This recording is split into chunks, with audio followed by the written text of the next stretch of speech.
예배는 개념이다. 네이버 검색창에서 검색하세요.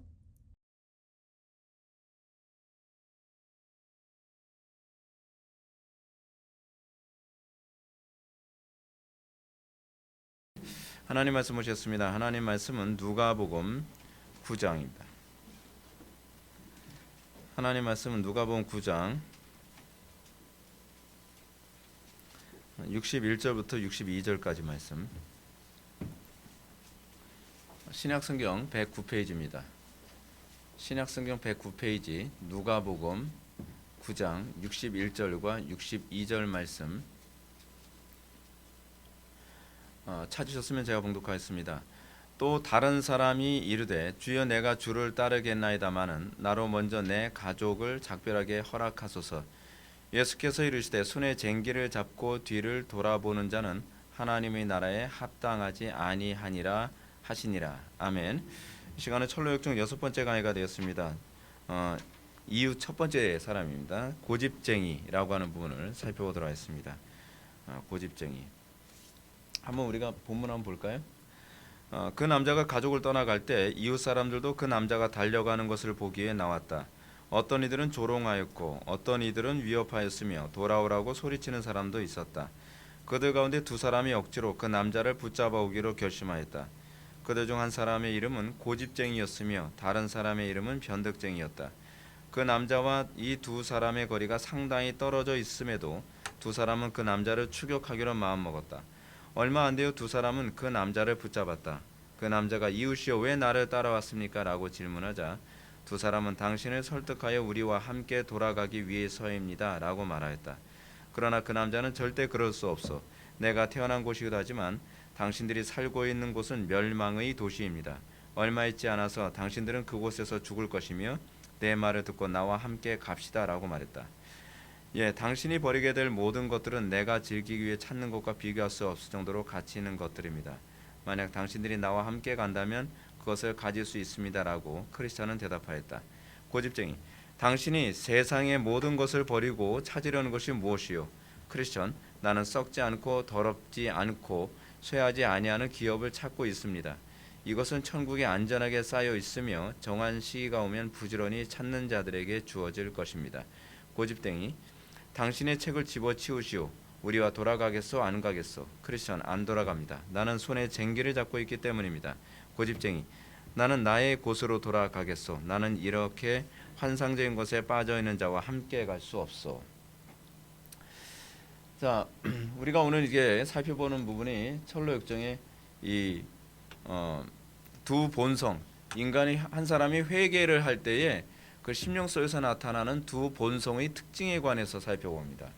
물론 우리가 이 부분은 두 가지로 같이 볼 수가 있습니다. 한편으로는 우리 내면에 있는 본성이고요. 또 하나는 뭐냐면 자기 주변에 있는 지인들 또는 이웃들 가운데에 고집쟁이나 변덕쟁이 같은 이런 유형의 사람들이 우리의 마음을 움직이는 것과 관련을 맺고 있습니다.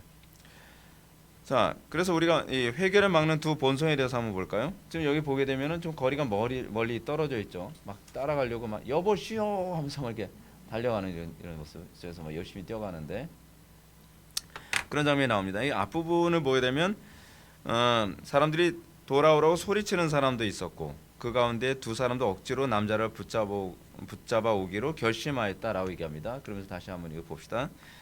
그들 중 한 사람이 고집장이었고 한 사람은 변덕쟁이였는데요. 이 부분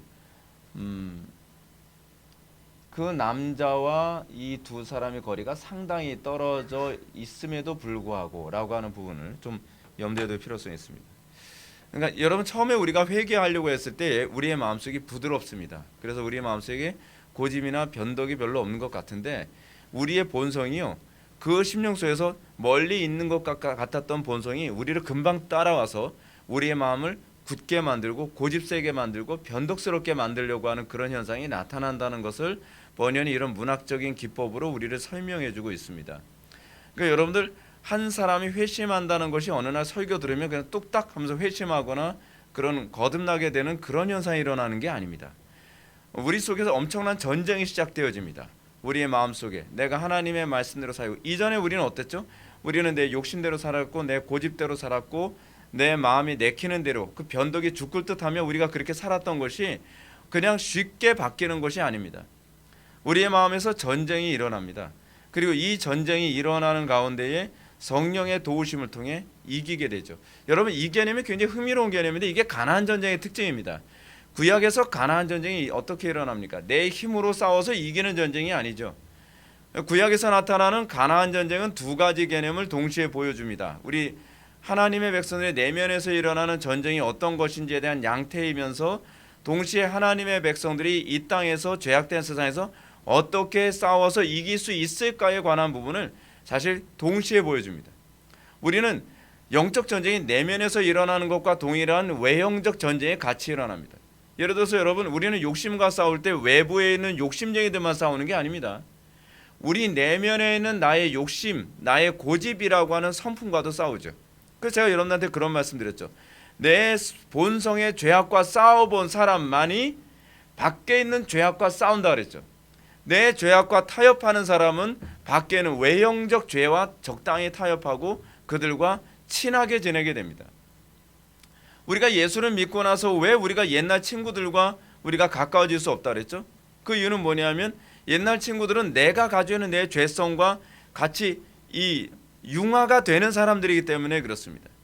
내 내면에 죄악된 것, 음란한 것, 타락한 것, 탐욕스러운 것, 불법스러운 것, 이런 것을 추구한다고 한다면 우리는 뭐라고 얘기합니까? 유유상종하게 되어 있죠. 꼭 자기 같은 사람하고 사귀입니다. 꼭 자기 같은 사람하고 가까이 한다는 얘기는 뭐냐면 내 속에 있는 죄악된 본성의 성질이 어떤가는 그 친구를 보면 알 수 있다는 거죠. 그렇죠?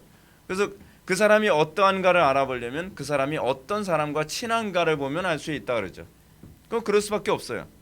근데 그렇기 때문에 우리가 예수를 믿고 거듭나면서 내 속에 이런 어떤 고집이라든지 변덕이라든지 어떤 이런 죄악된 본성이 내 속에 있고 그 죄악을 감지하며 그 죄악과 싸워본 사람은 자동적으로 어떻게 해요? 내 밖에 있는 그런 죄악된 본성을 가진 사람들과 분쟁할 수밖에 없죠.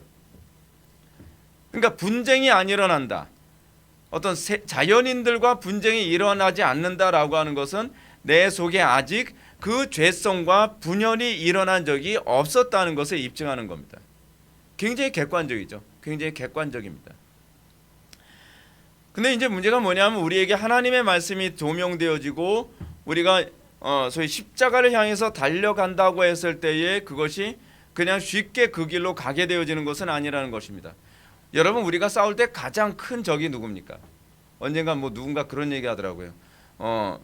우리가 전쟁을 할 때 가장 무서운 적은 내 속에 있는 죄다. 그렇죠? 내 속에 있는 어떤 게으름, 공포, 두려움, 나태함, 이거하고 싸우지 않으면 밖에 보이는 적들과 싸워서 이길 수가 없죠. 그래서 우리는 내 속에 있는 죄악과 싸워본 사람만이 거룩한 전쟁을 수행하죠. 여러분, 왜 요즘 교인들이 죄악과 안 싸우죠? 이렇게 불법이 횡행하고 거짓이 가득하고 교회 안에 불경건이 가득하고 사회 안에 죄악과 불경건이 가득한데도 불구하고 기독교인들은 안 싸웁니다. 왜 안 싸울까요?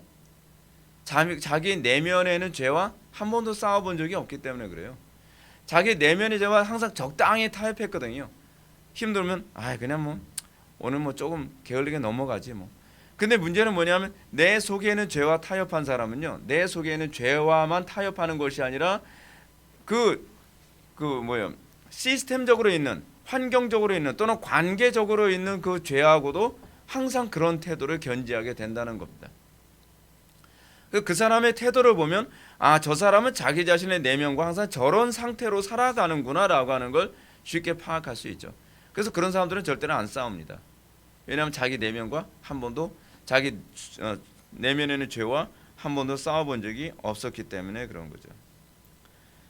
그래서 지금 이 고집쟁이와 변덕쟁이하고 갈등을 하게 됩니다. 이웃이지만 또 그 이웃은 내 내면에서 일어나는 죄성이기도 합니다. 그죠? 자, 다시 아까 보던 분들 할까요? 그 남자가 가족을 떠나갈 때 이웃 사람들도 그 남자가 달려가는 것을 보기 위해 나왔다. 어떤 이들은 조롱하였고 어떤 이들은 위협하였으며 돌아오라고 소리치는 사람도 있었다. 우리가 신앙생활하면서 우리가 하나님의 말씀대로 산다고 했을 때 우리가 그런 소리 많이 듣죠. 너 요즘 미쳤냐? 너 요즘 왜 그래? 이런 소리 많이 듣습니다. 여러분, 우리가 예수 믿는다고 한다면 우리는 그런 소리 듣는 게 정상적입니다. 왜냐하면 우리는 세상과 구별된 존재이기 때문에 그렇습니다. 세상과 구별된 존재라고 하는 것은 제가 언젠가도 여러분한테 말씀드렸던 것처럼 구별됐다는 것은 무엇을 의미하는 거냐면 존재 방식이 다르다는 얘기거든요. 그러니까 생존을 유지하는 방식이 다를 때 구별됐다는 말을 사용합니다. 그러니까 이게 철학적인 용어인데 여러분, 언젠가 제가 논리학 아주 조금 잠깐 제가 얘기하면서 종과 류에 관해서 제가 말씀드렸죠. 근데 류는 뭡니까? 예를 들어서 뭐 우리는 영장류잖아요. 영장류 또는 뭐 포유류로도 이제 류를 또 나눌 수 있는데 그냥 영장류 합시다. 영장류, 그리고 또 어류, 그리고 파충류. 존재 방식 다 다르죠. 우리가 어류처럼 존재 방식을 살면 어떻게 합니까? 죽죠. 그렇죠? 우리가 물속에서 이렇게 살 수 없잖아요. 맨날. 저는 오래 생존 못해요. 저는 아마 우리 가족들 중에 제가 제일 생존을 못할 것 같아요. 저는 맥주병이니까. 근데 우리는 영장류이기 때문에 물속에서 살지 못해요. 먹는 것도 우리는 다르죠. 우리는 플랑크톤 먹고 살 수가 없잖아요. 그렇죠? 근데 이게 구별됐다는 거예요. 이 구별은 소위 생존 방식이 다른 개체를 얘기할 때 구별이라는 단어를 사용하고요. 구분은 뭐냐면 영장류 중에서도 여러분 이렇게 또 같이 그 생존 방식이 비슷한 그 종류가 있잖아요. 그죠? 예를 들어서 뭐 영장류 하게 되면 뭐 있습니까? 침팬지, 오랑우탕, 뭐 원숭이 뭐 얘기하잖아요. 같이 이거 연결시키는 좀 기분 나쁘긴 한데 근데 같은 영장류들도 먹는 것도 생존 방식이 굉장히 비슷하잖아요. 예. 오랑우탕은 사과 되게 잘 먹잖아요. 여러분 사과 잘 먹어요. 우자우자. 예. 바나나만 먹고 막 그렇잖아요. 뭐 영장류들도 이제 도구를 사용하는 도구를 사용해서 어떻게 해요? 막 위에 하면서 뭐 이렇게 막 떨어뜨려서 막 먹고 그러잖아요. 그죠? 예. 생존 방식이 굉장히 비슷하죠. 예. 류가 같아서 그래. 류가. 근데 여러분 물고기가 뭐 도구 사용해서 이렇게 안 하잖아요. 예. 도구 사용할 만한 뭐 손발도 없고. 근데 여러분 우리 그리스도인은 세상과 구별됐다고 했을 때에 구별됐다라고 하는 중요한 개념이 그겁니다. 우리는 세상과 다른 생존 방식을 가지고 있어요. 예수를 믿기 전에 우리의 생존 방식이 뭐냐면 세속적인 것, 세상의 양식으로 우리의 생존을 유지하죠. 애굽의 양식으로. 근데 우리가 구원받고 난 이후에는 우리는 생존 방식이 다르죠. 사람이 떡으로만 살 것이 아니요 하나님의 입에서 나오는 말씀으로 살 것이니라. 생존 방식이 다릅니다. 세상 사람들은 세상의 지혜와 수단과 방법으로 살아간다면 우리는 뭐죠? 하나님의 지혜와 하나님의 방식으로만 살아가죠. 생존 방식이 달라요. 그래서 우리는 구별된 존재라고 얘기합니다. 우리는 구별된 존재이기 때문에 세상 사람들이 우리를 이해하지 못하죠. 조롱하죠. 아니 왜 세상은 그렇게 살아? 좀 어려운 일 있으면 적당히 타협하고 불법도 행하고 주일날 꼭 예배당 가야 되나? 주일날 뭐 때로는 야외로 놀러도 가고 어쩌다 한번 시끄러운가? 뭐 괜찮지 뭐. 그건 뭐예요? 그게 세상 사람들의 생존 방식. 그 사람들은 그렇게 생존한다고 생각을 하는 거예요. 근데 우리는 주의를 온전히 성수해야만 생존할 수 있다고 믿는 거예요. 그것이 이제 우리와 세상 사람들이 다르죠. 그래서 세상 사람들은 우리가 예수를 믿고 나면 그 다음서부터 어떤 현상이 나타나요? 조롱하고 그리고 위협하고 또는 돌아오라고 소리치기도 하죠. 가족들이 그러기도 하고 지인들이 그러기도 하고요. 예. 술 한 잔 마셔봐. 뭐 원래 술 잘 마시던 놈이 왜 그래? 그러면서 말이에요. 그들 중에 두 사람이 억지로 그 남자를 붙잡아 오기로 결심합니다. 그들 중 한 사람의 이름은 고집쟁이였으며 다른 사람의 이름은 변덕쟁이였습니다. 지난 시간까지 우리는 우리의 회심을 막는 가족들과 지인들의 방해와 분쟁에 대해서 살펴보았죠. 우리 안에 죄성과 싸우기 시작하면서 우리는 자연인들과 우리는 분쟁할 수밖에 없습니다. 왜냐하면 라이프 스타일이 다르기 때문에 그렇죠. 생존 방식이 다르기 때문에 그렇습니다. 이번에 번역은 한 죄인의 회심을 막는 외적인 요인에서 이제 내적인 요인을 언급합니다. 지난번에는 외적인 요인. 그러니까 굉장히 이 번연의 철로역정은 굉장히 그 치밀합니다. 외적인 요인에서 이제 내면적인 요소들. 그것이 이제 고집과 변덕이라는 거죠. 여러분 어떤가요? 어떤 사람은 복음을 접하고 나서 그래 이렇게 살면 안 돼 하다가 시간이 가면서 자꾸 마음에 변덕이 생기기 시작하죠. 현실을 바라보면 꼭 이렇게까지 살아야 되나? 그렇잖아요. 남들은 저렇게 잘 사는데 나 혼자 이렇게 꼭 굳이 이렇게 별뚝스럽게 살아야 될 필요성이 있나? 여러분들이 여기서 여러분들이 일시신앙과 참신앙의 이 차이가 여기서 나타나게 되는 거거든요. 참신앙은 십자가 은총을 경험할 때까지 지칠 줄 모르고 달려갑니다. 근데 일시신앙의 특징은 자꾸 주춤합니다. 자꾸 주춤해요. 꼭 그렇게까지 살아가야 되나? 제가 여러분한테 은혜 받은 자에 나타나는 전인의 특징을 제가 말씀드릴게요.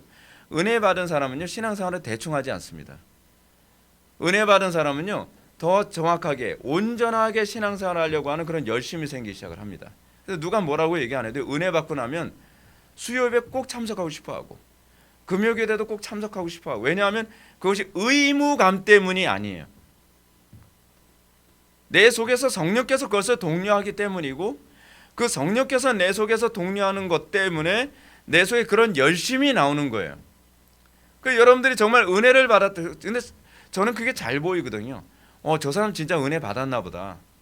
근데 그게 이제 보이는 사람이 어떤 사람이냐면 요구하는 의무 사항 이상으로 순종을 하려고 애를 써요. 더 기도 생활을 더 많이 하고 싶어하고, 예배를 더 온전히 하기를 원하고, 그리고 모이기를 더 힘쓰고. 근데 은혜 받은 게 아니라 그냥 조금 지적 동의, 합리적 동의가 된 사람들의 특징이 뭐냐면, 교회 생활에서 교회에서 요구하는 의무 사항에서 욕먹지 않을 정도로, 그리고 힘을 더 들이지 않을 수 있는 정도의 그 라인을 눈치껏 굉장히 잘 지켜요.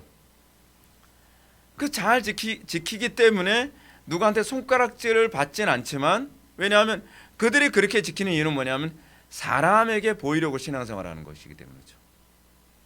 네, 하나님에게 보이기 위한 신앙생활하기 시작하게 되면은 산 위에 있는 동네가 감춰지지가 않는 것처럼, 그 사람이 은혜 받은 저 사람 은혜 받고 있구나라고 하는 걸요, 그게 감춰지지가 않아요. 그냥 눈에 두드러져요. 그러니까 여러분들은 어떤가? 여러분들 신앙이 남들한테 막 신앙이 좋은 척하려고 애를 쓴다고 해서 그렇게 보이지 않습니다. 진짜 하나님의 은혜와 진리에 대한 열망이 있으면요, 시키지 않아도 자꾸 뭐 하고 싶은 그 열정이 그 속에 자꾸 끌어오르거든요. 기도를 더 많이 해야 되는데, 주의 성수를 더 온전히 할 수 없을까? 또 하나님을 더 가까이 할 수 없을까? 누가 시켜서가 아니라 그 속에 하나님께 대한 사랑과 열망이 우리를 그렇게 만들죠. 근데 문제는 뭐냐면, 우리가 그 은혜의 그 단계에 들어서기 전에 성령의 은혜가 아니면은 고집이라든지 변덕이 우리의 마음을 계속 쥐고 흔들어요. 우리 속에 고집이 있잖아요. 꼭 그렇게까지 해야 되나? 근데 이 고집과 변덕이 거의 같이 움직이죠. 그렇죠? 그 고집 때문에 변덕이 생기기도 하고 그러잖아요. 그러니까 계속 우리의 마음을 쥐고 흔든단 말이에요. 그것 때문에, 고집 때문에 우리의 마음이 강팍해지죠. 김 목사가 저렇게 얘기하는 거 꼭 저렇게까지 할 필요 없어. 굉장히 고집이 세게 나오죠. 오늘은 우리가 이제 그 고집이 어떤 태도인지, 그리고 우리가 싸워야 될 고집은 어떤 태도와 싸우는 것인가에 관해서 우리 살펴봅시다. 그 남자가 이웃이여 왜 나를 따라왔습니까? 라고 질문하자 두 사람은 당신을 설득하여 우리와 함께 돌아가게 하기 위해서입니다 라고 말합니다. 여기서 크리스천은 이웃이여 라고 두 사람을 부릅니다. 되게 친근한 거죠. 내 본성에 너무 친근해서 항상 이웃 같아요. 근데 이 이웃 같은 우리의 본성하고 점점 멀어져야죠. 예수님도 다음과 같이 말씀하시죠. 이 예수께서 제자들에게 이르시되 누구든지 나를 따라오려거든 자기를 부인하고 자기 십자가를 지고 나를 따를 것이니라. 사실은 이 고집과 변덕은 자기죠. 그렇죠? 자기를 부인해야죠. 자기의 정 걸고 십자가에 못 박아야죠. 죽여야죠. 이런 죽여야 될 놈들. 근데 이게 사실은 내 속에 있는 본성이란 말이에요. 우리 속에 이게 다 있어요. 근데 요 부분이 여전히 살아있는 한 우리는 요 본성을 가지고 있는 사람들과 굉장히 친하게 잘 지내죠. 분쟁하지 않죠. 여러분들의 영적 상태가 어떤 상태인가라고 하는 걸 여러분들 점검하려면 여러분들 누구하고 주로 친합니까? 여러분들 누구하고 주로 항상 전화 통화하는 게 너무 좋아요? 여러분들은 외롭고 힘들고 그리고 뭔가 심심하고 그러면 누구를 만나고 싶습니까? 그리고 여전히 여러분들은 누구하고 여전히 친합니까? 그거 보면 내 심령 상태가 저 사람 같겠구나. 근데 문제는 뭐냐면 그 사람이 여러분들 눈에 좋아 보여요. 여러분들의 영적 상태를 점검하는 시금석은 여러분들이 주로 가까이 하고 싶고 주로 가까이 하는, 그리고 가까이 해도 별로 분쟁이 안 일어나고 마음이 편하게 되는 그런 사람이 누구냐는 거죠. 우리가 주님을 따르려면요, 이 이웃과 결별을 해야만 합니다. 고집, 변덕. 내 내면의 이 이웃. 근데 이 내면의 이웃은 흥미롭게도 내 주변의 육신의 이웃이기도 해요. 그렇죠? 왜냐하면 내가 이 본성과 친근하기 때문에 나는 내 주변에 있는 사람들도 이 본성을 가진 사람들과 친근하죠. 그렇죠? 우리는 게으른 사람이 도전적이고 부지런하고 적극적인 사람하고 사실은 별로 가까이 잘 안 합니다. 왜냐하면 부지런한 사람이 별로 안 좋아하거든요. 제가 가까다 이제 언급하는 우리 둘째 삼촌이 있는데, 둘째 삼촌 되게 부담스러운 사람이에요. 너무 부지런해가지고 주변 사람들이요 너무 피곤해. 군대 있을 때 우리 둘째 삼촌이 이제 장교였는데 아마 중대장이었던가 그런 것 같아요. 근데 그 둘째 삼촌은 다른 사병들 일어나기 전에 꼭두 새벽부터 일어나가지고 가장 첫 순위로 일어나가지고 부대 전체를 돌아다니면서 사람들 들볶기 시작을 하는 거예요. 이거 제대로 했나 안 했나, 아직도 아니라면 기상 뭐야. 굉장히 피곤한 스타일이에요. 굉장히 피곤한 스타일. 근데 이런 피곤한 스타일인데 그런 사람 때문에 나라가 지켜지는 거예요. 철저해야 돼요. 철저한 반공. 조금이라도 흐트러지면 큰일 날 거라 생각을 하는 거죠. 근데 자기하고 성격이 비슷한 사람을 만나면 너무 좋아하는 거예요. 너무 좋아하는 거예요. 그렇죠? 여러분 어떤가요? 여러분 이 말씀은 예수님께서 십자가에서 죽으실 것을 예언하셨을 때 베드로가 예수님을 붙들고 항변하여 이르되 주여 그리 마옵소서, 이 일이 결코 주께 미치지 아니하리이다라고 하는 이 말씀 다음에 주님께서 하셨던 말씀이에요. 여기서 베드로가 누구 역할한 거죠? 고집쟁이 역할한 거예요. 나 고집. 네. 그러니까 예수님께서 이제 앞으로 내가 십자가에 못 박혀 죽게 될 것이다, 뭐 이런 예언을 딱 하니까 베드로가 딱 나타나서 이런 얘기를 하니까 예수님께서 뭐라고 하죠? 사탄아 물러가라. 여기서도 예수님은 베드로의 내면에 있는 그 고집쟁이와 같은 또는 변덕쟁이와 같은 그 성품과 속성에 대해서 사탄아 물러가라, 너는 나를 뭐하는 사람이야? 넘어지게 하는 자로다. 오늘 본문에 나온 얘기하고 너무 똑같지 않나요? 시츄에이션이 굉장히 똑같아요. 예수님이 십자가를 지러, 예수님은 십자가를 향해서 가겠다고 하는데 예수님의 십자가로 향하는 그 발목을 잡는 사람이 제자였던 거예요. 우리는 그런 식이에요. 우리는 우리 주변에 그런 식으로 사탄은 주변에 가까운 사람들을 통해 우리가 십자가로 향하지 못하도록 우리의 발목을 잡는 사람이 있을 수 있다는 겁니다. 여러분 우리는 공동체 안에서 또는 가정 안에서 우리 이 부분 조심해야만 합니다. 여러분들이 이 역할하면 안 됩니다. 여러분들이 거듭났다 하더라도 또는 여러분들의 심령이 이런 죄와 싸우는 그런 과정이 있다 할지라도 여러분들이 베드로의 역할을 할 수 있습니다. 베드로 뭐 거듭나지 않은 건 아니었잖아요, 이 당시에. 그럼에도 불구하고 예수님이 십자가 지겠다니까 그리하지 마옵소서, 예수님을 설득하고 우리와 함께 돌아가게 하고자 합니다 라고 하는 이런 태도를 견지하죠. 여러분들 어떤가요? 여러분들 공동체 지체들과의 관계 안에서 십자가 지는 쪽, 하나님을 기쁘시게 하는 쪽으로 가겠다는 사람의 발목을 잡듯이 이렇게 말하거나 행동하는 일이 있지 않나요? 가족들과의 관계 안에서도 십자가를 지는 쪽으로 결정하고 가겠다는 사람의 발목을 잡는 이런 일이 생기지 않나요? 우리 이거 조심해야만 합니다. 그렇다고 해서 여러분들 가족이 그런다고 했을 때 가족한테 이 사탄아 물러가 그러지 마십시오. 예. 그러면 그날 대판 싸우는 날입니다. 예. 우리가 십자가 길을 걸어가려고 했을 때 우리 주변에 가장 가까운 사람들은 이런 식으로 우리 안에 내재되어 있는 타락한 본성을 자꾸 자극하는 거예요. 사실은 우리의 이 타락한 본성을 계속 그렇게 자극하는 거거든요. 그럼 우리의 마음속이 흔들리죠. 아, 그리하지 말까? 십자가 지는 거 누가 좋아합니까? 근데 여러분, 이 고집쟁이와 변덕쟁이가 이런 식으로 설득함에도 불구하고 크리스찬이 그래도 계속 갈 수 있었던 이유가 어디 있었을까요? 여러분, 이게 굉장히 중요한 부분입니다. 남자의 반응 볼까요? 그 남자의 반응. 그 남자는 절대 그럴 수 없어. 내가 태어난 곳이기도 하지만 당신들이 살고 있는 곳은 멸망의 도시입니다. 얼마 있지 않아 당신들은 그곳에서 죽을 것이며 내 말을 듣고 나와 함께 갑시다라고 말했다. 여러분 딱 보면 뭔가 와닿는 거 있지 않나요? 크리스찬이 어떻게 저 고집쟁이와 변덕쟁이의 말을 듣지 않을 수 있었을까?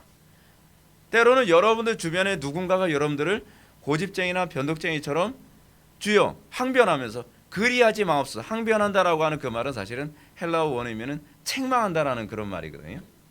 막 꾸짖듯이 얘기하면서 그리하지 마세요. 왜 그렇게까지 합니까? 라고요. 그래서 여러분들 주춤하게 되지 않나요? 여러분들 마음이 흔들리지 않나요? 근데 여기서 크리스찬은 흔들리지 않았어요. 근데 왜 흔들리지 않았는가? 그 이유는 뭐냐면 확신이 있었기 때문에 그렇습니다. 볼까요? 그 남자는 고집과 변덕쟁이, 즉 약한 마음, 뭐 다른 데서는 약한 마음이라고 이제 번역을 했는데 설득의 단호한 태도를 견지했습니다. 그는 자신이 옛적 삶으로 돌아가는 것이 멸망을 선택하는 것임을 분명하게 하여 유혹을 뿌리쳤습니다. 이걸 확실히 알고 있었어요. 십자가의 구원을 바라보는 자들에게 날마다 이런 두 본성이 찾아와 우리를 흔듭니다. 이런 본성의 유혹을 이기기 위해서 우리가 가는 신앙의 길에 대한 확신이 필요합니다. 그리고 우리는 이 세상의 삶이 분명히 멸망이라는 확신이 필요합니다. 이 확신이 결여됐을 때 우리는 다시 세상으로 돌아가게 되는 것이죠. 여러분들 왜 경건생활 열심히 하다가 중도에 포기하죠? 저는 이제 간혹 가다가 제가 우리 교회 안에서 목회하면서도 그런 걸 굉장히 많이 봅니다. 처음에 우리 교회 찾아올 때는 이렇게 신앙생활 이렇게 하는 게 옳죠.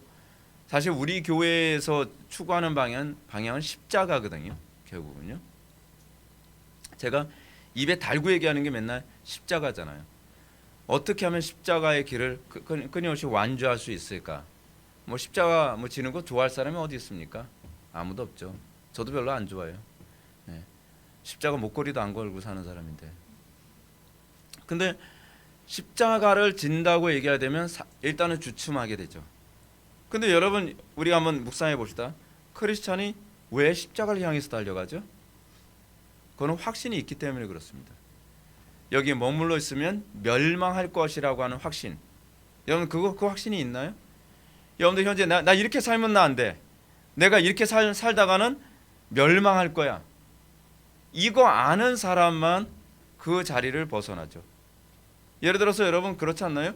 우리 주변에 어느 날 게으르고 나태하고 아무렇게나 되는 대로 살던 사람이 있습니다.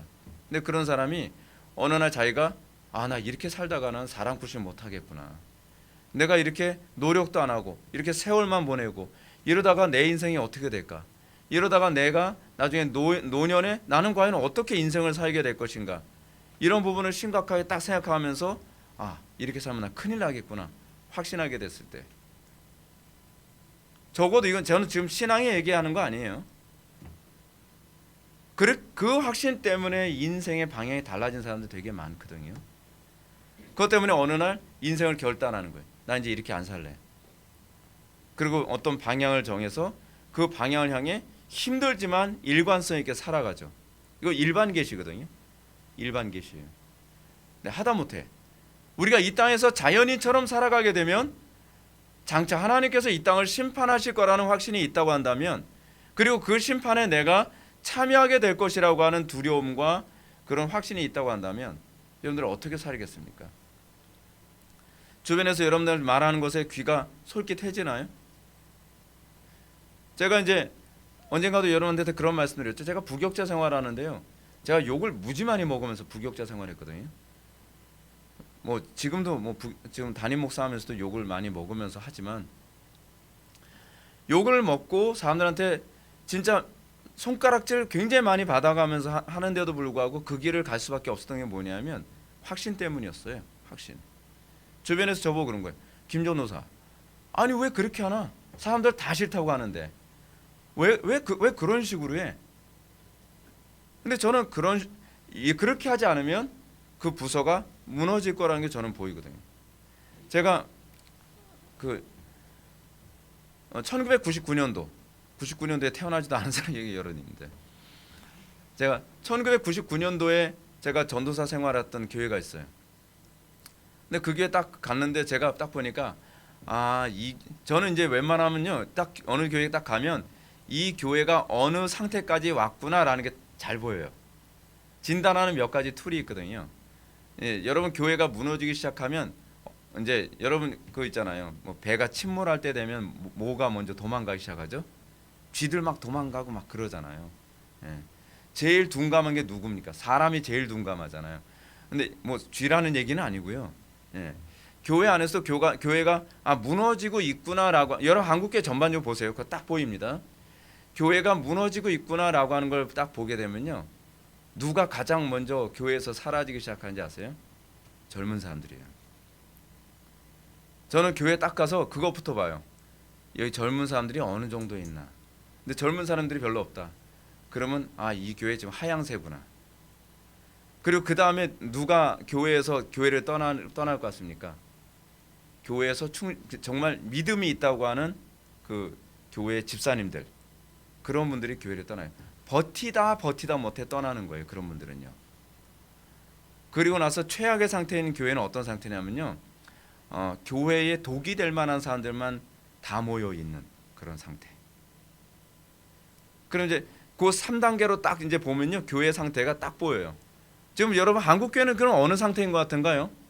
전반적으로 젊은 사람들 굉장히 많이 빠졌잖아요. 그렇죠? 그 교회에 좀 생각이 있다는 사람들 거의 다 빠져나갔잖아요. 교회에 트래시한 사람들만 지금 교회 직분 하다못해 목사님들도 그런 분들이 목사님이 돼가고 있는 추세잖아요. 그럼 진단 딱 나오지 않나요? 저는 초기냐 중기냐 말기냐는 그것만 딱 보면 대본에 한 번도 틀려본 적이 없어요. 근데 제가 갔던 그 교회는 말기였어요. 말기다 보니까 제가 가서 뭐 하겠어요?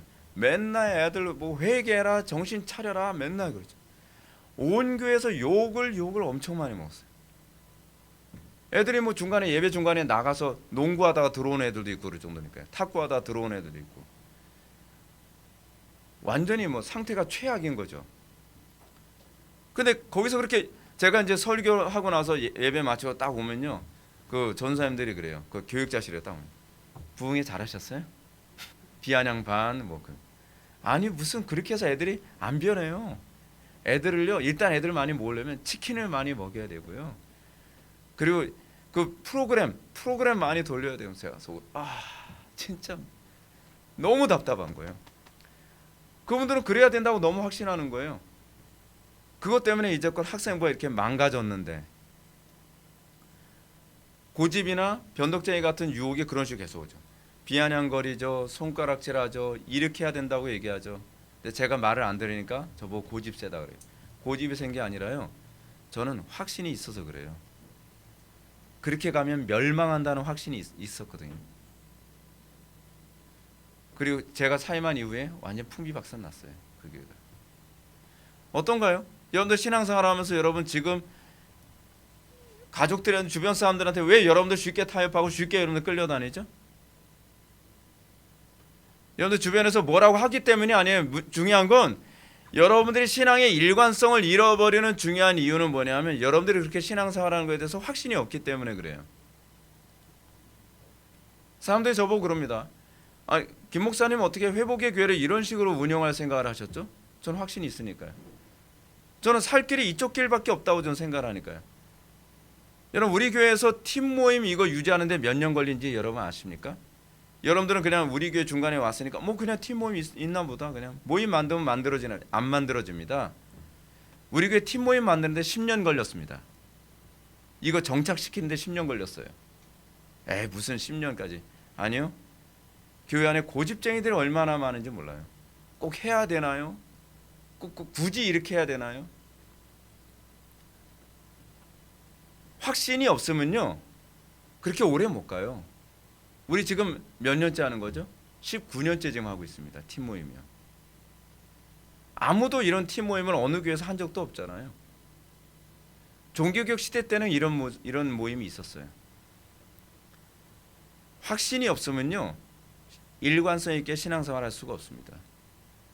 지금 여기서 지금 크리스찬이 고집쟁이와 변덕쟁이가 따라와서, 그리고 온 가족들이, 주변 사람들이 전부가 다 당신은 틀렸어, 당신은 이렇게 고집이 세, 당신은 왜 그런 식으로 하는 거야, 모두가 다 야유를 해도 귀를 막고 한쪽 귀를 향해서 뛸 수 있는 이유가 뭐냐면 확신이 있기 때문에 그렇습니다. 어떤 확신이요? 장차 우리가 사는 이 세상은 멸망할 장망성이라고 하는 것에 대한 확신이 있는 것이고, 그리고 내가 그 십자가를 향해서 가야만 살 길이 있다고 하는 확신이 있을 때라야만 어려움이 있어도 끝까지 완주하게 되는 겁니다. 많은 사람들이 이런 부분 때문에 우리 교회 왔다가 나 십자가 이렇게 지면서까지 못하겠어요. 그래도 교회 안에 어떤 사람들, 규 목사님 너무 지나친 거 아닌가? 그러면서 이렇게 자꾸 변덕쟁이야 고집쟁이처럼 설득하는 사람들한테 글쎄 그런 거 같아 내가 보기에도, 그러면서 중간에 신앙생활 하다가 이탈해 가는 사람들이 굉장히 많이 있었거든요. 왜냐하면 확신이 없어서 그래요. 이렇게까지 신앙생활 해야 되는가? 이 길밖에 없어요. 제가 여러분들한테 신앙생활에 관해서 그렇게 말씀드리죠. 신앙생활은요 한 길밖에 안 보여야 돼요. 이 길밖에 없다고 하는 확신이 없으면요 여러분 완주 못합니다. 그렇지 않으면 여러분들 맨날 나폴레옹처럼 살아야 돼요. 이 산이 아닌가벼 저 산인가벼, 이 산이 아닌가벼 저 산인가벼. 그러다 신앙생활이 길도 못 잡고. 근데 제가 그런 말씀드리죠. 여러분 신앙생활은요 이 산 저 산 찾아다니다 보면 늙습니다. 세월 다 보내는 거예요. 그러다 보니까 나이 60 됐네 이렇게 되는 거예요. 한 길만 가도 시간이 부족한 게 신앙생활입니다. 저는 제가 이런 식으로 20대서부터 왔는데요 이렇게 살아도 시간이 부족하더라고요. 여러분들에게 한 길만 보이는 은혜가 부어지기를 주님의 이름으로 축원합니다. 자, 크리스천으로 이름이 바뀐 그 남자, 본문에서 그 남자는 고집쟁이와 대화하는 가운데 이름이 크리스천으로 바뀝니다. 제가 크리스천으로 이름 바뀐 부분을 제가 잘못 말씀드렸어요. 이 시점부터 크리스천으로 이름이 바뀝니다. 제가 정정할게요. 그의 이전 이름은 뭐였죠? 은총없음이었죠. 은총없음. 이렇게 이름이 바뀐 이유는 그의 신앙 고백에 은혜의 증거가 분명히 나타났기 때문입니다. 은혜의 증거는 무엇인가? 밑에 이거 보기 전에 우리 이 부분 생각해 봅시다. 은혜의 있음이 뭐로 나타나는 건가요? 그건 내가 십자가를 향해서 가는 것이 은혜의 있음입니다. 은사체험 얼마나 많이 했느냐, 장풍 얼마나 잘 쏘느냐, 병 얼마나 잘 고치냐, 얼마나 귀신 잘 내쫓느냐, 그게 은혜의 있음의 근거가 아닙니다. 마태복음 7장에 그 얘기가 나오죠. 내가 주의 이름으로 귀신도 쫓고 능력도 행하고 병도 고쳤나이다. 근데 예수님께서 뭐라고 말씀하시죠? 그 사람 보고요. 불법을 행하는 자들은 나에게서 떠나가라. 내가 너를 알지 못하느라. 내가 너를 알지 못한다. 은혜 없음이죠. 은혜 있음이란 얘기가 뭐예요? 그리스도와 동행함이 은혜 있음이에요. 우리는 은혜라는 단어를 잘 몰라요. 은혜라는 단어가 뭔지. 기분이 좋은 게 은혜가 아니라 내가 그리스도와 동행하게 되는 게 은혜입니다. 이거를 구약에서 임마누엘이라고 얘기하죠. 그리고 또 구약에서 다른 단어를 사용하죠. 복이라는 단어를 사용하죠. 무엇이 복입니까? 여러분 십자가 안 지는 게 복일까요? 아니에요. 제가 목회하면서 전 여러분들 막 힘들어하고 괴로워하고 가정에 신앙생활 때문에 어려움도 하고 고통도 하고 그러면요 너무 괴로워요 사실은. 저도 여러분 그냥 적당히 타협하세요라는 말을 여기까지 올라갔다 내려가요. 왜냐하면 신앙의 분쟁으로 인해서 겪는 고통이 얼마나 힘들고 어려운지 제가 알거든요. 지금 여러분 이슬람 국가 쪽이나 기독교 국가가 아닌 나라에서 예수 믿으려고 한다면 얼마나 많은 폭력으로 당하고 생명의 위협까지 느끼고 그럽니까? 원래 그런 거예요. 원래 그런 거예요. 그나마 우리나라는 그 기독교 국가는 아니지만 기독교가 굉장히 많이 영향력 행사하는 나라다 보니까 그 정도의 핍박은 없을 뿐이죠. 근데 그 정도의 핍박이 아니라 하더라도 우리는 너무나 풍요롭고 편안하고 안락한 것에 익숙해져 있기 때문에 가까운 지인들 또는 가족들에게 욕 한마디 듣는 것도 그 정도의 임팩트로 느껴지는 거죠. 꼭 이렇게까지 신앙생활을 해야 되나? 꼭 이렇게 고달프게 신앙생활을 해야 되나? 근데 여러분, 십자가 지는 게 신앙입니다. 그게 은혜 받았다라고 하는 증거예요. 누가 얘기했죠? 바울이요. 바울이 뭐라고 얘기해요? 내가 십자가의 흔적이 있다. 그것이 내가 은혜 받음, 내가 복을 받은 증거다. 갈라디아서 6장에 나오는 얘기잖아요. 우리에게 있어서 여러분 그리스도를 따름으로 나는 그리스도 운명 공동체로서 십자가를 지는 삶을 살아가고 있는가? 자, 은혜의 증거 첫째, 순례길을 출발하던 자신의 죄된 모습에 대해 분명하게 인식하게 됐다는 점. 어떤가? 여러분들 내가 죄인됨에 대한 분명한 인식을 하게 됐나요? 난 죄인이야. 그게 아니라요. 내가 이 죄성 때문에 견딜 수 없는, 그리고 어떻게 하든 이 죄 문제를 처리하지 않고서는 견딜 수 없는 그런 조명이 있었냐는 거예요. 그냥 여러분도 그렇잖아요. 난 죄인인데 그냥 편하게 그냥 같이 살래. 그거는 조명이 아니에요. 그건 그냥 이것이 죄구나라고 하는 인식을 지적으로 여러분들 갖게 된 것뿐이에요. 나는 그냥 어깨동무하면서 그냥 평생 같이 살래. 나도 얘도 귀찮지만 때로는 또 좋을 때도 있더라고. 그러면서요. 그건 조명이 아닙니다. 진짜 조명을 받았을 때는 이 죄 문제를 어떻게 해결할 것인가. 내가 그리스도를 만나지 않고서는 견딜 수 없는. 하나님께서 우리에게 고난을 주시는 이유, 하나님께서 우리에게 어려움을 주시는 이유가 뭐냐면 내가 그리스도를 만나지 않고서는 견딜 수 없다는 그 인식을 갖게 만들기 위해서입니다. 두 번째, 영원한 기업을 얻는 것에 인생의 목표로 두고 이 세상의 즐거움을 포기했다는 것이 그가 은혜에 있음의 증거죠. 영원한 기업이 뭐죠? 나의 영원하신 기업, 생명보다 귀하다. 그 영원하신 기업이 뭡니까? 그리스도죠. 그리스도. 논문에서 아주 중요한 주제로 사용되는 논문의 주제 중 하나가 뭐냐면 그리스도를 소유함이라고 하는 주제를 가지고 논문 많이 나와요. 또 그리스도를 옷 입음이라고 하는 주제로도 논문이 많이 나옵니다. 그리스도를 옷 입음 또는 그리스도를 소유함, 뭘 의미하는 거죠? 사도 바울은 사실은 거의 같은 의미로 이 두 가지, 다른 사도들은 안 쓰는 표현을 사용했는데 그리스도의 거룩함에 참여함, 그리스도의 지혜로움에 참여함, 그리스도의 탁월함에 참여함이죠. 그게 여러분들 막 사모가 됩니까? 나 그리스도의 지혜에 참여하기 원합니다. 내가 그리스도의 탁월함에 참여하기 원합니다. 그리스도의 거룩함에 참여하기 원합니다. 근데 우리는 그런 거에 별로 관심이 없고 나는 저 배우의 저 아름다움에 참여하기 원합니다. 맨날 뜯어고쳐서 나중에 선풍기 아줌마 될 정도로 끊임없이 그런 거에 대한 열망. 사실은 우리가 그리스도를 그렇게 열망해야 되는 거거든요. 여러분, 어떤 사람이 복 있는 사람이죠? 잠언에 의하면요, 그 지혜가 너무 아름답다고 생각해서 그 지혜를 소유하고 싶은. 그러니까 저는 지혜를 열망하지 않는 사람들을 보면은 왜 지혜를 열망하지 않을까? 근데 잠언은 그 이유를 어디에 있다고 얘기하냐면 지혜롭지 않기 때문이라고 얘기해요.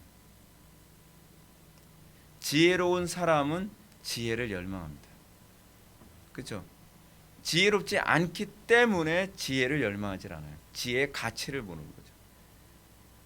지혜의 가치에 관해서 잠언은 굉장히 다양한 방식으로 얘기하고 있거든요. 근데 그 지혜라고 하는 잠언에서 얘기하는 그 지혜는요, 사실은 그리스도거든요. 그리스도의 예표. 그 잠언에서 뭐라 얘기합니까? 그 지혜가 참여하였다라고 얘기하죠. 그리스도를 잘 예표하고 있는 부분이에요. 우리는 어떤가요? 우리는 오늘날 어떤가요? 오늘날 기독교인들이라고 하는 사람들이 지혜를 별로 열망하지 않으니까 지혜롭지 못함이 교회 안에 굉장히 팽배하죠. 지혜롭지 않은데 불편해하질 않아요. 지혜롭지 않은 것에 대해서 부끄러워하질 않아요. 더 지혜로울 수 없을까요? 여러분들, 우리가 예수 믿고, 우리 교회의 특징이 뭐냐면, 예수 믿고 우리 교회 와서 신앙생활 하고 나면 사람들이 책을 많이 읽어요. 책을 많이 읽으라고 제가 강조 별로 안 하잖아요. 뭐 이런 책 좀 좋습니다. 뭐 어쩌다 그런 얘기 한두 번 할 뿐이지. 근데 그 이유가 뭐냐면 지혜에 대한 열망이 자극을 주게 되는 거죠. 그래서 전통적으로요, 개혁파 교회는 은혜를 받고 나면 사람들이 다 독서광이 돼요. 거기가 다 책 읽는 걸 다 좋아해요. 왜냐하면 지혜의 특징이 그러기 때문에 그래요. 지혜로운 자는 더 온전한 지혜에 대한 열망이 있어요. 그래서 지혜를 갈고 닦죠. 항상 더 배우려고 하는 겸손한 자세에 처하게 되죠. 여러분들, 지혜에 대한 열망 때문에 끊임없이 노력하게 되고 끊임없이 기도하게 되고 끊임없이 지혜를 사모하게 되지 않는다고 한다면 여러분들은 사실 그리스도를 알고 있는 것이 아닐 가능성이 많아요. 그거는 정상적이지가 않아요. 왜냐하면 그리스도, 제가 그 말씀 드렸잖아요. 조나단 에드워즈가 뭐라고 하죠? 은혜가 임했을 때 나타나는 가장 전형적인 특징, 가장 눈에 띄게 나타나는 특징이 있다 그랬죠. 이성이 고양되어지는 거. 이성이 마비되는 게 아니에요. 오늘날 여러분, 우리나라의 기독교인들 보게 되면 어떻죠? 주로 어떤 사람, 어떤 청년들이 주로 교회 열심히 있다고 생각하죠? 안 믿는 애들이 봤을 때 돌쇠형, 그렇죠? 돌쇠형이나 돌려형은 좀 이렇게 입에 붙지가 않네. 돌쇠 같은 스타일이 뭐예요? 이성이 마비돼서 교회에서 시키는 대로 봉사만 열심히 하고 헌금 열심히 하면서 그냥 사회적으로는 무능하고 가정에서도 별 볼 일 없고 직장에서 별로 인정받지 못하는데 그냥 돌쇠처럼 왔다 갔다 교회에서 시키는 거 열심히 하고 예배 열심히 참석하는데 별로 이성이 고양되어 있지 않은, 정상적이지 않아요.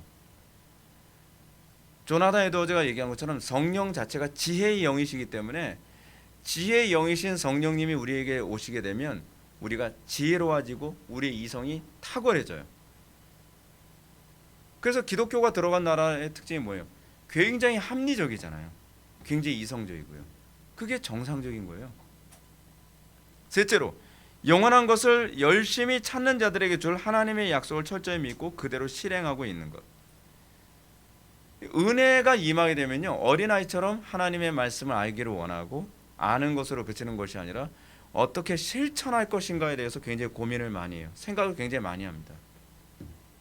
단순히 이성만 발달하는 것이 아니라 그들은 전인격적인 변화를 경험한 것이기 때문에 이성과 감정과 의지가 다 새롭게 된 사람들이죠. 그래서 그들은 실천하는 사람들입니다. 그것이 은혜 받은 사람들의 특징입니다. 왜냐하면 우리는 전인격을 구원받은 존재들이거든요. 우리의 이성만 구원받은 존재가 아닙니다. 우리의 감성만 구원받은 존재가 아닙니다. 우리의 전인격이, 이성과 감성과 의지가 총체적으로 변해진 새로운 피조물이 된 겁니다. 그 무엇보다 그는 손에 쟁기를 쥐고 뒤를 돌아볼 수 없다고 말하는데 결정적이고 단호한 믿음의 의지를 보여주고 있습니다. 오늘 본문에서 우리가 살펴본 부분이죠. 예수님께서 어떤 사람이 주여 내가 주를 따르겠나이다마는 나로 먼저 내 가족을 작별하게 하소서. 주님을 따르긴 따르겠는데 주변의 것을 어느 정도 그것도 추구하면서 주님을 따르겠다라고 했을 때 예수님께서 뭐라고 말씀하십니까? 손에 쟁기를 잡고 뒤를 돌아보는 자는 하나님 나라에 합당하지 아니하니라. 여러분, 그 신약에서 보게 되면 예수님의 비유에 쟁기 또는 멍에 어떤 소위 경작과 관련된 유형의 표현이 굉장히 많이 나오죠.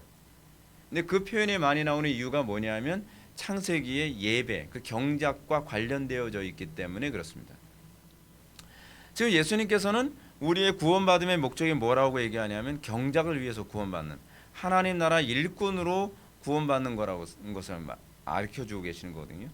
그러니까 여러분들이 정말 구원을 경험했다고 얘기하는, 아니 적어도 구원의 그 십자가를 향해서 가고 있다는 그 노선 안에, 아직 중생하지 않아도요, 그 노선 안에 있기만 하더라도 여러분들이 감지하는 것이 뭐냐면, 아, 내가 하나님 나라 경작에 참여하는 거구나라는 것에 대한 감각이 생기게 돼요. 근데 한국교회 교인들 중에서 거의 상당수가 이 감각이 없어요. 예수 믿고 천당 가는 것밖에 관심이 없죠.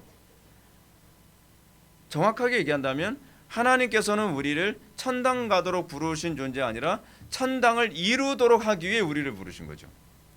그렇죠? 우리는 이 땅에서 이미 아직의 긴장관계에 있습니다. 우리는 이미 하나님 나라에 참여했죠. 그리고 우리는 이 땅에 하나님 나라 경작을 시작합니다. 제가 창세기 강의, 창세기를 제가 가지고서 말씀드리면서 그 말씀드렸죠.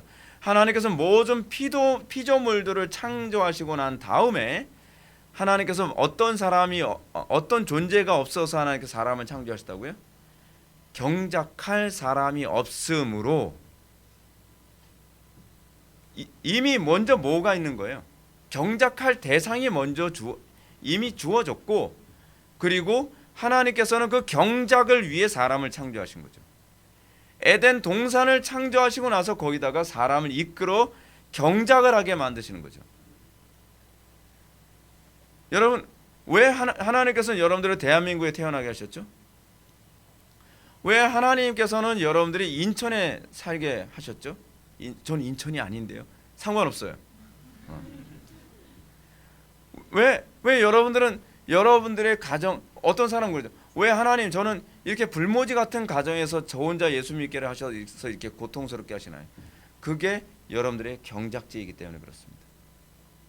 근데 우리는 경작할 생각을 하지 않고 경작지를 빨리 벗어날 생각만 하고 있잖아요. 아니에요, 여러분. 우리는 내가 있는 그 자리가 우리의 미션의 장소예요. 거기가 나의 경작지란 말이에요. 근데 문제는 뭐냐 하면 우리는 그러죠. 나에게 주어진 그 환경을 경작할 생각하지 않으면서 나는 미얀마 소명인가 봐. 미얀마로.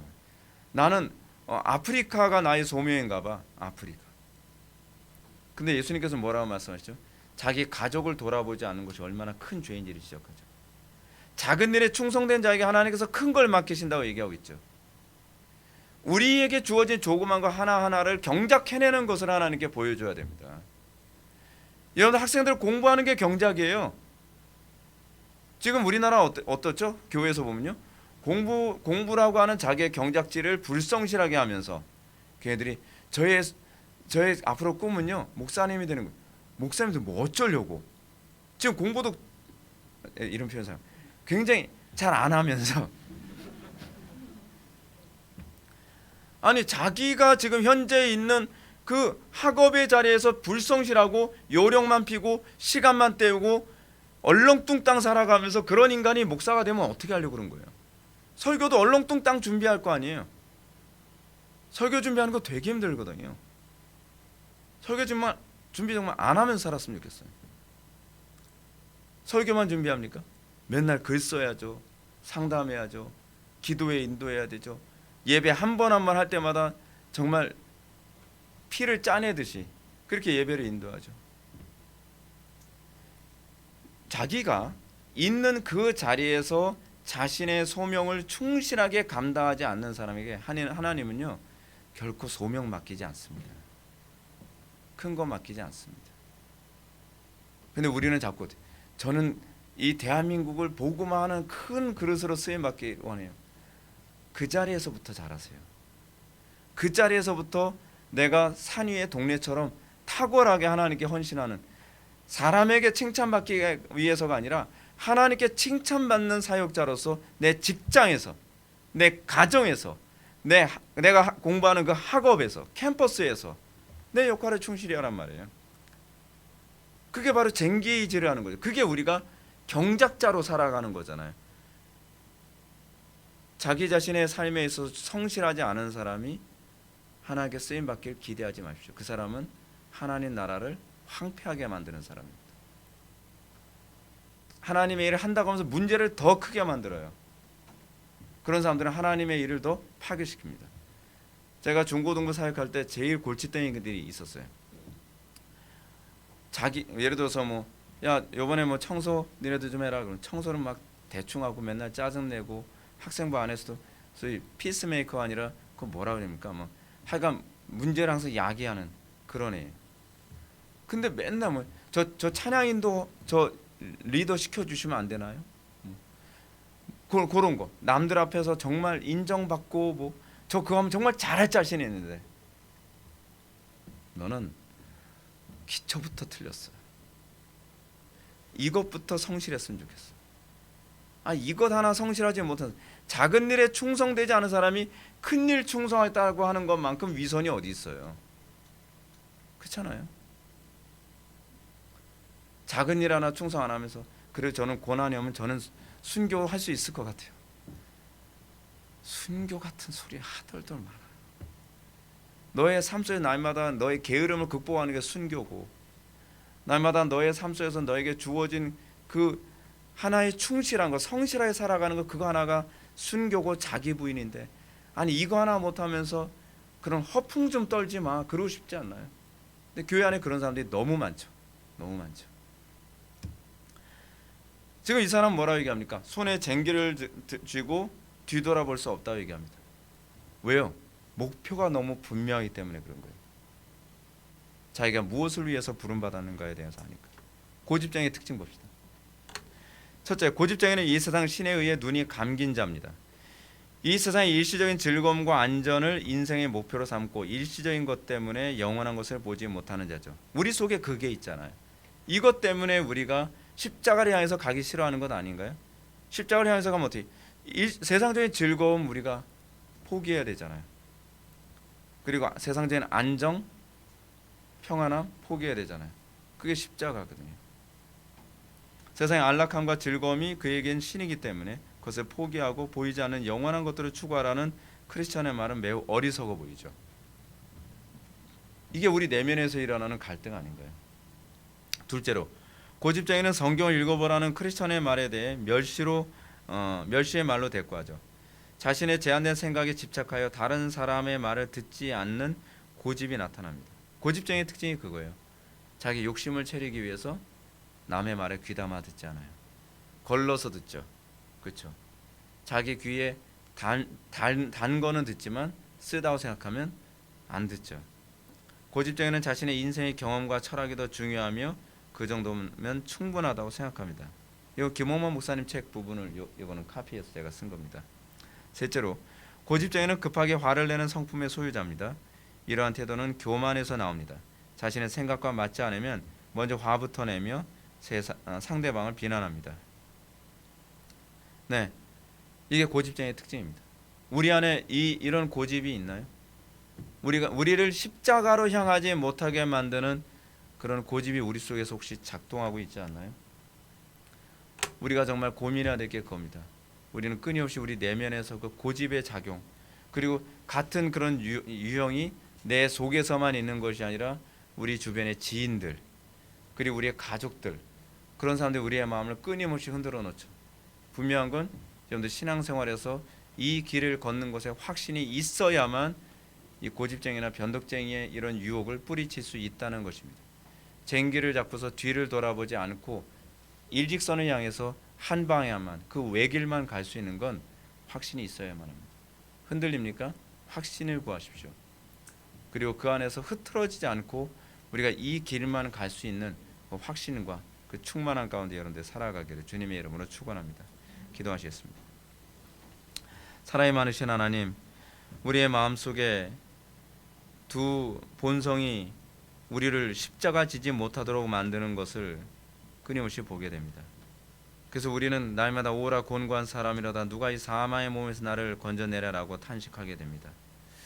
아버지 하나님, 우리에게 확신을 허락하여 주이사 우리 내면에 있는 이 타락한 본성이 우리가 십자가를 향하여, 우리가 그리스도를 향하여 달려가는 것을 막지 못하게 하여 주시고, 우리가 단호하게 뿌리치며 우리가 그리스도와 동행하는 것을 최고의 기쁨으로 여길 수 있도록 은혜 베풀어 주옵소서.